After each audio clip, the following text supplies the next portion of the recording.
سائل يقول سائلة تقول: هل الطلاق يقع في النوم؟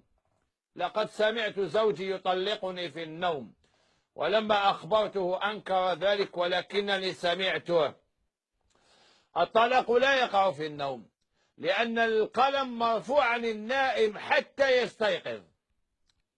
وانت يا روحي شوفي هذا راجلك مسكين اللي يوصل حتى ولا يطلقك فرقات، بالك في اليقظة ما يقدرش، يخاف منك. روحي شوفي وعلاه مسكينة وصل سقسيه انت. لو كان ما قلتيلوش باللي نمتك تطلق فيا، قولي له: واش راك؟ بلا باس، مليح، خير ان شاء الله. واش نمت البارح؟ بالعقل بهدوء. بالك راكي مكرهت له حياته هذا الراجل مسكين، ماهوش قادر يهدر. بالك راكي مخوفاته بماليك. هذوك النساء تاعنا خويا وبابا وخويا وبابا، دوك نعيط لبابا ونعيط لخويا وتخلع فيها راجلها. بالك راكي خلعته بسوء الاخلاق نتاعك، سوء التصرف نتاعك. المرأة في لبنان كي راجلها يكون خارج من الدار تقول له: يا حبيبي ما تطولش، ما نقدرش نصبر على الفراق نتاعك، هكذا يا حبيبي. المصرية راجلها خارج تقول له: يا عيوني، هكذا يا عيوني، يا عيوني ما تبطاش، ما نقدرش نعيش بلا بيك. الجزائر راجل كي يكون خارج واش تقول له؟